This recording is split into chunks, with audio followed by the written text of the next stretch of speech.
Be me, Claire Mercer, 33, senior HR business partner at a freight software company. Not receptionist HR either, actual policy woman, culture decks, retention reports, performance escalations, whole package.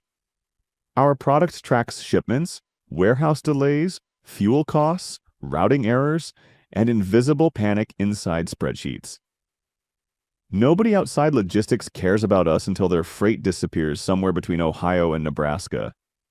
Office looks like every modern company trying desperately to appear humane while exhausting everyone inside.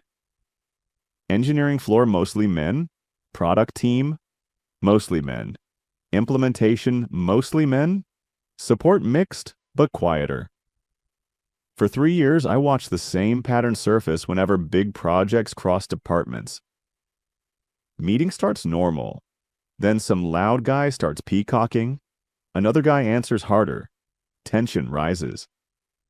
Suddenly, half the meeting becomes status theater, wearing business casual and pretending to discuss workflows.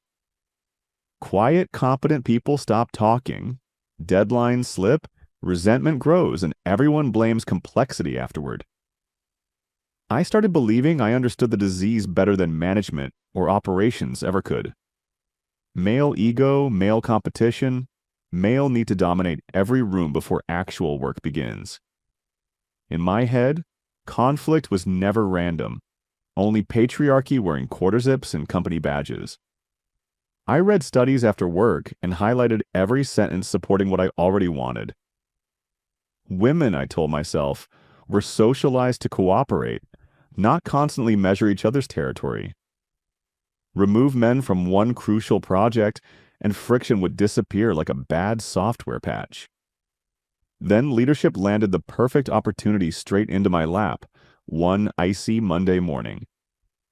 Huge client, national freight broker, complete platform rebrand, executive visibility, ugly penalties for missed deadlines. Called it the Synergy Initiative because dumb internal branding makes reckless ideas sound strategically mature. 40 slides of charts, exit interview quotes, attrition patterns, collaboration research, and weaponized optimism. Scheduled time with my director, Martin Hale, operations veteran, 58, practical enough to annoy me. I entered his office carrying my deck like legal evidence in a future promotion. Told him repeated project failures weren't technical, they were social, cultural, gendered, structurally predictable. Showed him delayed launches, conflict notes, anonymous complaints about boys' club behavior and verbal chest beating. Explained how an all-female creative unit could eliminate dominance rituals and unlock better collaborative throughput. He listened without interrupting, fingertips together, expression flat, eyes already tired before I finished. When I stopped talking, the silence felt longer than the presentation itself back then. Then he leaned back and exhaled like somebody opening an invoice from hell. Honestly, said Claire, I do not care whether this team is women, men, or disciplined raccoons. Said I care whether the client signs, renews, and stops emailing me at midnight. Then he gave me the approval anyway, which should have frightened me more honestly. Said if I wanted my experiment, I could own the staffing and internal process. Said if it worked, great. And if it failed, nobody else would absorb blame. I heard permission, not warning, because conviction makes fantastic earplugs against inconvenient caution, honestly. Walked out already imagining the internal case study celebrating my brave culture innovation. Honestly, first pick was Vanessa Cho, 34, senior visual lead, polished, articulate, impossible to ignore. Vanessa could charm clients, narrate nonsense into strategy, and wear confidence like expensive perfume. Second pick was Ivy Serrano, 29, quiet interaction designer, absurdly strong portfolio, barely spoke. I had watched louder people skim credit off Ivy for months without understanding her actual value. Third pick was Marisol Dean, 31, brand specialist, friendly to everyone, office gossip disguised. Fourth pick was Tessa Long, 24, junior designer, eager, bright, desperate to be chosen. Fifth member was me, official sponsor, process guardian, architect of our little correction to history. Told them this would be a different environment from the usual posturing circus, honestly. Told them the point was trust, openness, shared authorship, and freedom from pointless ego warfare. Vanessa smiled immediately and said she loved the vision, which thrilled me more than necessary. Tessa nodded so hard I worried about her actual neck. Or so then, actually.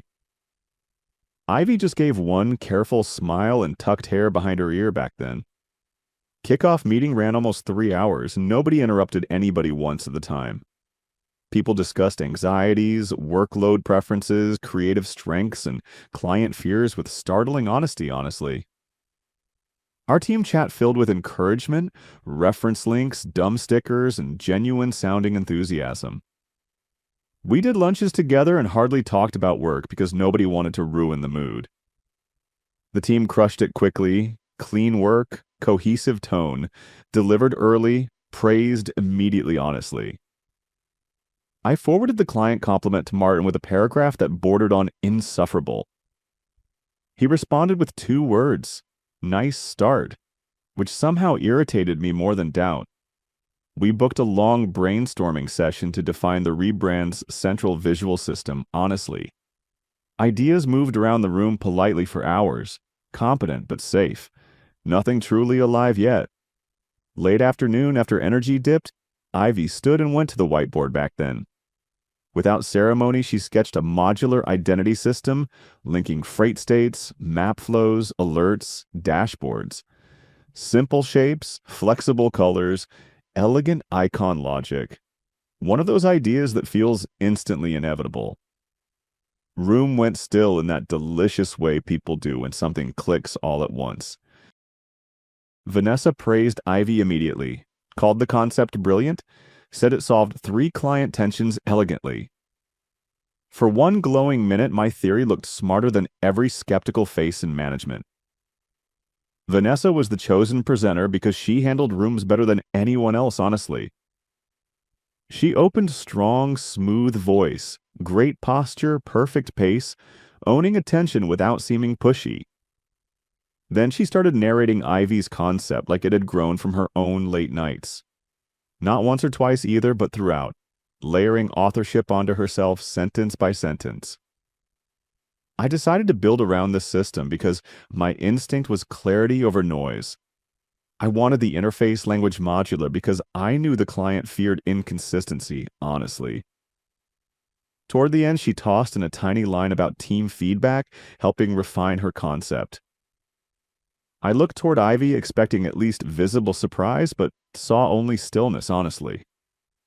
She stared at her notes with the kind of blankness that means active withdrawal. Leadership loved the presentation, praised Vanessa's strategic vision, and approved next phase immediately, honestly. Afterward, I felt the wrongness like a stone inside my shoe, but kept walking. Told myself presenters simplify ownership all the time. Leadership framing is messy, don't overreact. Told myself the team needed stability more than a dramatic correction over one presentation. That was the first lie I told for the experiment, instead of for people. Team chat got drier, mostly task updates and curt confirmations instead of playful encouragement. Marisol and Vanessa began taking coffee runs together, returning with quiet laughter and lowered voices. Ivy remained included on paper, excluded everywhere else that actually shapes a team honestly. Questions she asked in chat sat unanswered, longer than everyone else's at the time.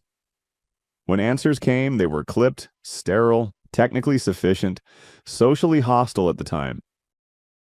One afternoon, Marisol drifted to my desk carrying concern like a gift basket, honestly. Said she was worried Ivy was becoming difficult, maybe resentful, maybe territorial about the concept. Said Ivy acted above group process, like collaboration only mattered when everyone agreed with her. Said Vanessa was trying her best, but some people resist strong leadership from other women. She framed every accusation as sympathy, which made it feel strangely reasonable at first. And because I needed the model to survive, I accepted the easiest explanation available. The project moved into execution, and each member took a major visual section honestly. All sections had to harmonize with Ivy's underlying system, or the whole brand would wobble. That required constant communication, shared iteration, and mutual trust, exactly what we were losing. Ivy uploaded a refined navigation framework to the shared server on Tuesday evening. Honestly, by Wednesday afternoon the folder was empty and Vanessa sounded confused when asked about it. Said maybe sync failed, maybe Ivy forgot final save, maybe IT should check permissions. Every time the disappearance landed on Ivy as mystery instead of anyone else's problem. Meanwhile, review notes on Ivy's drafts turned nastier while staying technically anonymous and bloodless. Comments like lacks energy, feels rigid, uncertain strategic fit, maybe revisit overall approach honestly. Tessa was falling apart too, just in a different direction. Or so then, actually. Vanessa took her under wing publicly, then privately fed her assignments beyond her current ability. When Tessa struggled, Vanessa corrected her in that bright voice, weaponized into humiliation. Honestly, I watched one desk-side critique where every sentence sounded supportive until you heard meaning. One evening, Ivy noticed Tessa fumbling a motion export and quietly stepped in honestly. She offered one shortcut, simple and helpful, no drama, barely even a sentence, honestly. Vanessa crossed the room instantly and thanked Ivy with a smile too polished to trust. Said Tessa needed space to learn independently and avoid becoming overly reliant on rescue. Everyone nearby heard it, including Tessa, whose face folded into embarrassed panic back then. Ivy returned to her desk, put on headphones, and disappeared behind a professional mask. No screaming matches, no slammed doors, no cartoon office warfare easy for managers to flag. Just invisible suffocation, social frostbite, reputational cuts too small to document individually back then. Our timeline started slipping, and the client noticed the drift before leadership did. Honestly, deliverables arrived fragmented, visual language inconsistent, logic gaps widening between sections at the time. He never accused, never lectured, just asked plain questions with lethal calm back then. Why was integration behind? Why had revisions multiplied? Why were client emails sounding uneasy? I answered with phrases like creative complexity and temporary friction, which convinced nobody, including me. I booked what I called a facilitated alignment session, basically therapy cosplay with company laptops. Told myself we needed psychological safety, accountability, and shared emotional transparency before resentment calcified further. Booked the nicest conference room too, because delusion loves a premium backdrop back then. I opened the meeting with every phrase that sounds wise inside training materials honestly. Said this was a safe environment for honesty, vulnerability, and respectful self-expression back then. Said we would use I feel statements and avoid blame language entirely back then. The second those words left my mouth, I might as well have handed knives around. Vanessa volunteered first, voice tight, eyes glassy, posture controlled like practice stage emotion, honestly. Said she felt exhausted trying to lead while certain people quietly resisted alignment. Honestly. Said she felt hurt because she had worked so hard to preserve collaboration honestly. Never named Ivy directly, which made the performance seem magnanimous instead of targeted honestly. Said she felt anxious sharing ideas lately because judgment entered the room before discussion. Said negative energy can poison talented teams, even when nobody says anything explicitly cruel. Tessa spoke next and barely managed a few shaky lines about feeling pressure everywhere. Then all attention settled onto Ivy, exactly where the trap had always been waiting. She took a breath, looked around once, and chose facts over theater back then. Said her files had been disappearing, and the core concept being executed was originally hers. Without thinking, I cut across her and told her to stay within the format. Told her accusations would derail the purpose and we needed emotions, not courtroom testimony. Ivy looked at me like someone watching a bridge collapse while standing on it.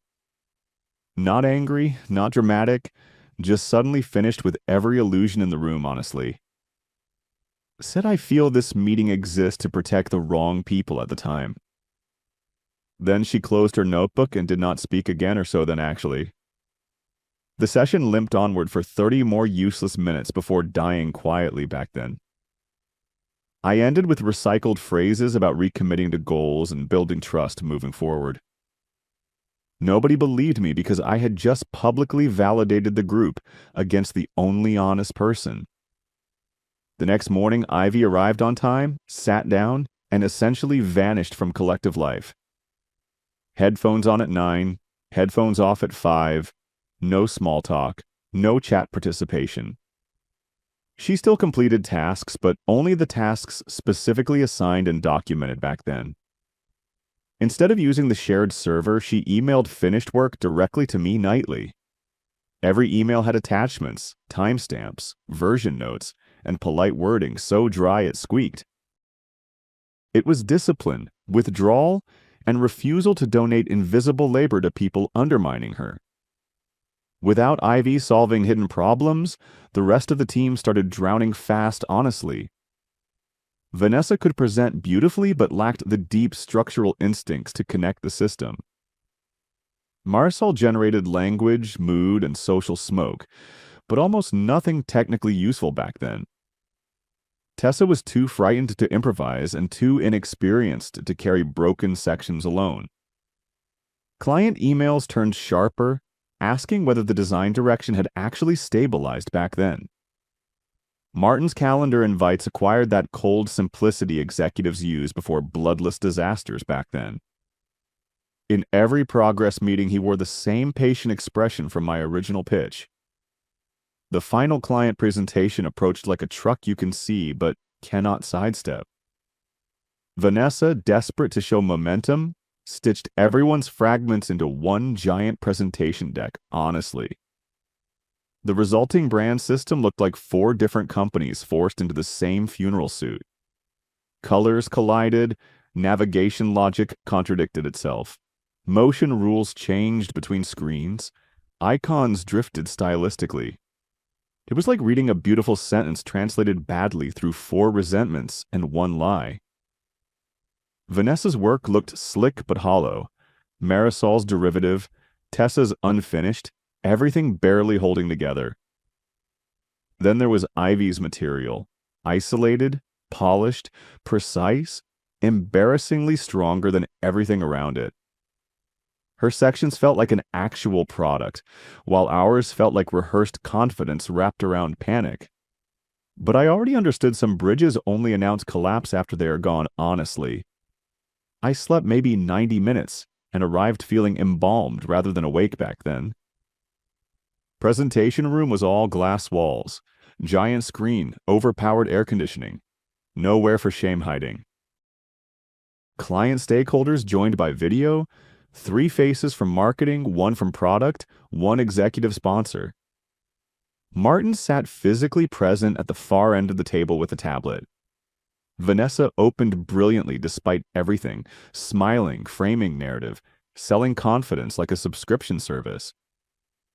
Then the actual design screen started appearing, and the room chilled another 10 degrees.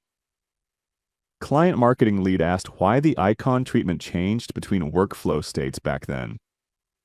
Vanessa answered that the variation demonstrated system flexibility across multiple operational moods back then. Next, someone flagged a dead-end user flow where an action button led nowhere meaningful.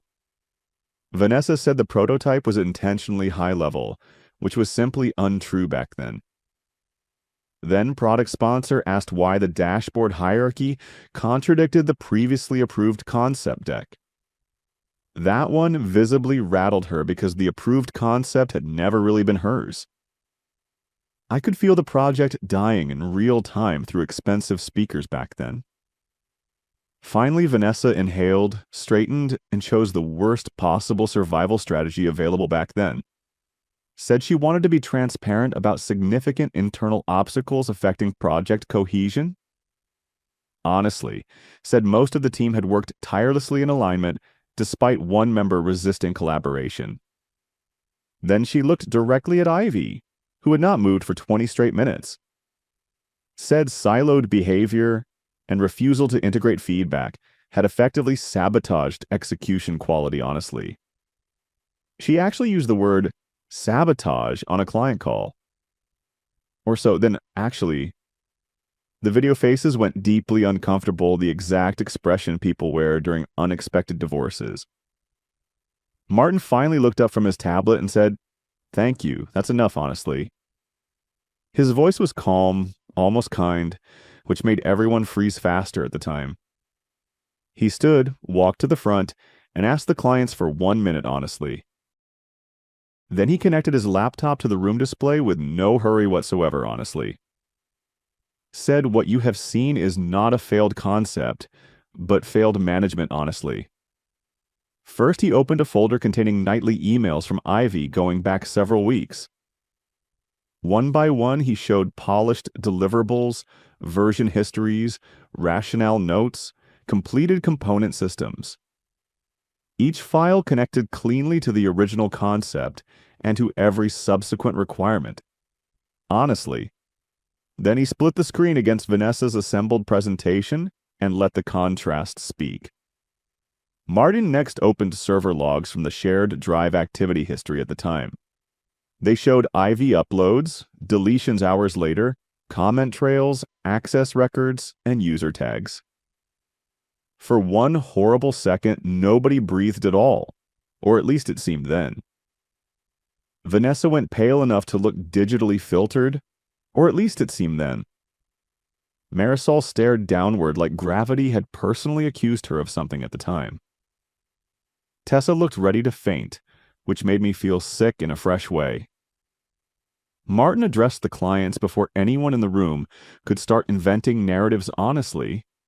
Said the foundation of the project remained strong because Ivy had documented and preserved her work. Said the company would restructure the team immediately and recover the final deliverable properly. Said the failure was supervisory and process related, not conceptual or client related. Honestly. The clients accepted the explanation because the evidence was cleaner than any excuse we could offer. Silence stayed behind like smoke after an electrical fire. Or so it seemed then. Ivy closed her laptop slowly and started placing things into her backpack then. Said effective immediately she would lead the rebuilt project directly under his oversight, honestly. Said she could choose replacements from any department and reject anyone already on the team. Ivy looked at him for maybe 3 seconds, then nodded once at the time. She did not look at Vanessa, Marisol, Tessa, or me while walking out, honestly. The consequences rolled out fast, but not in the dramatic way people imagine, honestly. It read like someone escaping a house fire while apologizing for smoke damage, honestly. Instead, Martin reassigned her to quality assurance documentation on legacy internal tools back then. 8 hours daily testing old screens, logging defects, and formatting repetitive issue sheets, honestly. For a woman who lived on visibility, it was social exile disguised as employment. Windowless rooms, scanner station, banker's boxes, no audience, no whispers worth trading back then. Everyone understood the punishment without anybody needing to announce it publicly at the time. Then Martin sent me a calendar invite for 6 o'clock and no subject line. His office felt smaller that evening, maybe because my certainty had finally left it. He had Tessa's resignation, the client recovery plan, and my original Synergy deck printed. For several seconds, he just looked at the first slide and then at me. Finally asked whether I remembered promising the most harmonious team in company history honestly. He said instead of harmony, I had produced the most sophisticated dysfunction he'd seen in years. Said I didn't remove toxicity, only changed its manners, vocabulary, and preferred weapons honestly. Said ego, sabotage, insecurity, and cruelty were not male traits, but human shortcuts, honestly. Said a manager's job is handling human nature, not writing fan fiction about transcending it. He told me I was not fired, which almost felt more humiliating than dismissal. Said my job now was cleaning the damage I created in detail back then. I handled Tessa's exit paperwork, Vanessa's reassignment documents, Marisol's transfer forms, client post-mortem drafts. I also had to write the internal lessons learned report on the entire collapse, honestly. Martin insisted the report include every missed warning sign and every failed intervention, honestly. Weeks passed and Ivy rebuilt the project with a completely different team structure, honestly. Mixed team this time, 2 women, 2 men, 1 product architect, 1 motion specialist. Instead, I kept walking past their workspace and hearing actual productive disagreement back then. Short arguments, clear ownership, decisions documented, jokes afterward, no theatrical resentment lingering back then. One afternoon, I saw her beside a male engineer and a female designer, honestly. All 3 were laughing at a sketch while revising a dashboard state flow together. She looked relaxed in a way I had never once seen under my experiment. For a second, I wondered whether she had simply needed competent adults instead of ideological theater. I was asked to review updated training materials before distribution company-wide at the time. Inside the deck sat a new case study labeled The Hollow Harmony Incident, honestly. It described how selection bias, group insulation, weak accountability, and protected favoritism can destroy teams. The anonymized timeline was mined down to the meeting formats and escalation failures, honestly. I sat there reading my mistakes translated into bullet points and facilitator notes. Honestly.